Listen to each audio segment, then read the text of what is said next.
One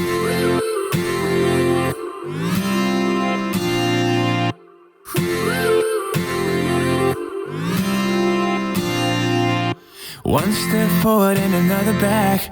As you probably know, DS used to be a part of Citroën, but more recently they have said we are better and we are now a standalone brand.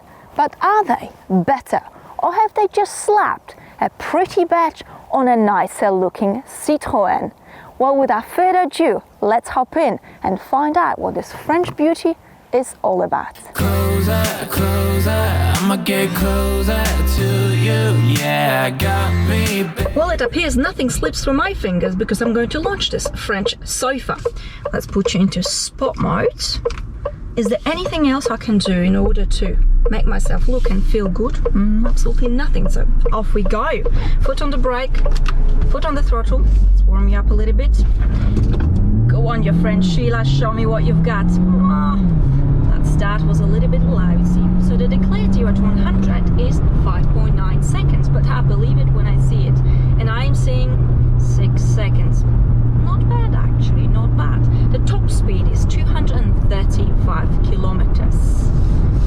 It's not a small car, so actually, come to think of it, it's not bad at all. 1, 2, 3.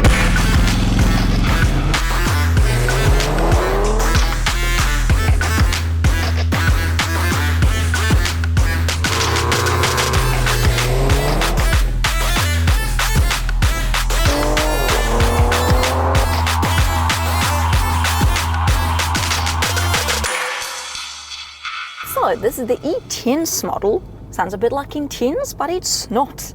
It's just that butchered accent of mine. My apologies for it. Just when you thought you're perfect, next minute the world comes crashing down on you. Oh well. Anyway, E stands for electric bits. That's because this is a plug-in hybrid. Under the bonnet, I've got a 1.6 litre turbocharged petrol engine combined with electric motor, and the total power that is being produced is actually quite a bit. 300 horses and 520 newton meters of torque.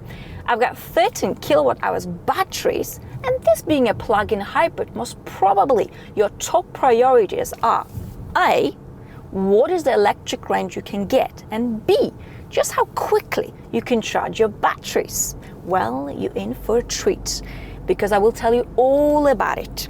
So the declared electric range is 68 kilometers, which is 42 miles. Now you can achieve this figure when you trot around town, the temperatures outside are reasonably mild, essentially an ideal environment for batteries. Do we live in an ideal world, however? Well, far from it. Throw a bit of motorway, throw a bit of B-road, and you're looking at about 50 kilometers figures, which is just over 30 miles. Now even this figure in the congested plug-in hybrid market is still very solid. Now you can charge the batteries at home using a wall box, 7.4 kilowatt hours, and it will take you just under 2 hours. If you don't have the wall box, you can use just a regular wall socket at home, and it will take you just under 8 hours. Pop it overnight, jobs are rubbing. Wonder if you're sleeping in now. What about the throttle response? I'm going to floor it. Just in the comfort mode. It does take a bit of time, but overall the acceleration is salubrious. But do matters improve in the sport mode? For Dan, they do, a little bit. But let me just put it this way. If your appetite for sportiness is pronounced, quite sure if this vehicle will fully satisfy your needs. Let's put you back into comfort mode, where you belong. However, if comfort is your priority, well, you'll be very happy here, because the ride here is peachy. The suspension absorbs all of the bumps, potholes and imperfections on the road. It feels like a French lush sofa. Heavenly, chilled, relaxing.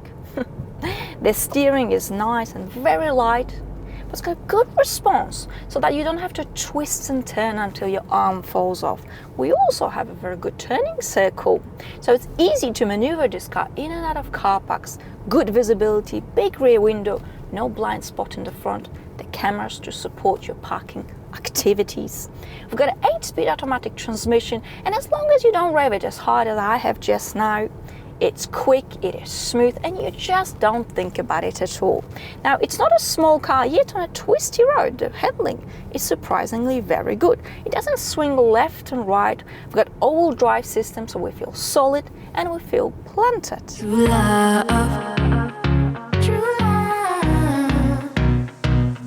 Being a backseat passenger in the DS7 Crossback is not bad at all. I have adjusted the front seat for my height, which is just over 1.7 meters, 5'7". I've got plenty of legroom, very good headroom. I do love this beautiful panoramic sunroof. By the way, the headrest here is adjustable. I like it. What about the middle seats? Well, actually, it is okay. That's because the floor here is completely flat, so you can fit in 3 adults. The seats here, by the way, are just as lovely as they are in the front. I used to dream, we used to say, you're the prettiest I've ever seen so long ago. Let's have a look at the boot space. We've got a whopping 628 liters of space. And if this is not enough, you can of course fold the back seats down to carry all the clutter that you must carry. The floor here is completely flat, which means it is very easy to slide items out and put them back in. By the way, this neat bag stores your charging cables. I like it. And that is enough about the boot space. Told me twice that you're the only pretty girl for me so long ago. When we were free, yeah, for a while we were harder than a wooden be. So the cabin is looking lovely, isn't it? I actually think the cabins are such a strong selling point for the DS brand. The quality of the materials, the fit and finish is very good.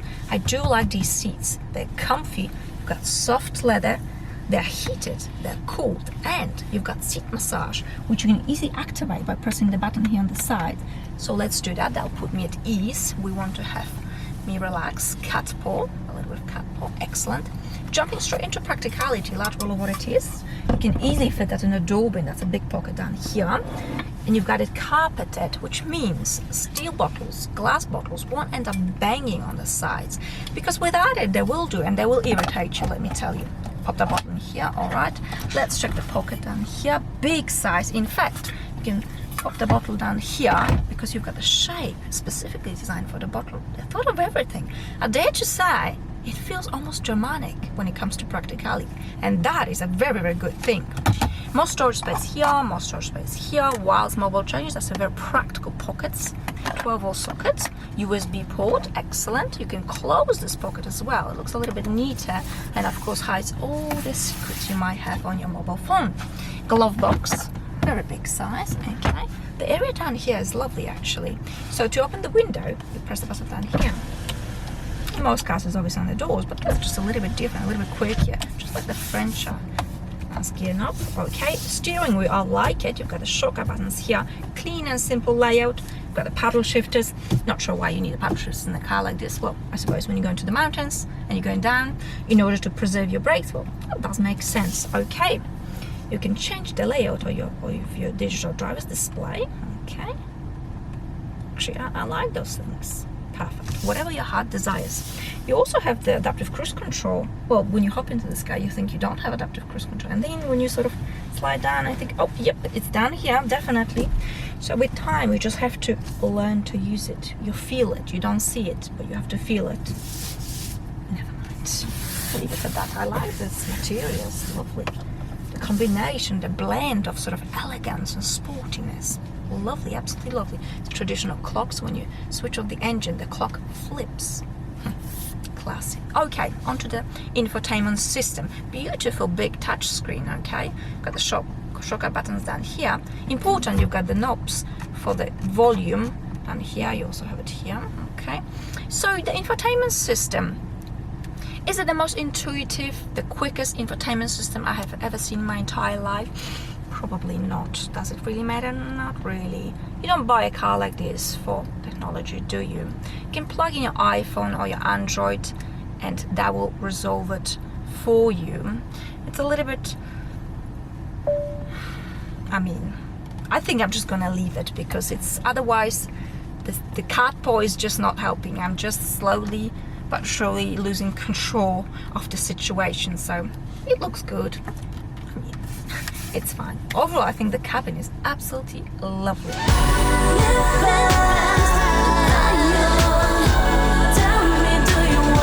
This is such a beautiful long distance cruiser. Very quiet, laid back, easy. Imagine if the French carried these qualities in their nature. The world would be a different place, wouldn't it? Anyway, this thing is cheap to run. I have not charged my battery for several days, several hundred kilometers, and my fuel economy remains at, well, bugger all, 7 liters. And let's make it clear, my right foot is probably on the heavier side. Excellent result. So this French pleasure starts from £51,000 in the UK. I know, it ain't cheap, but you're getting a whole lot of car for 51k. If we compare it to the Germans, then again, do we really have to compare it to the Germans? I think no.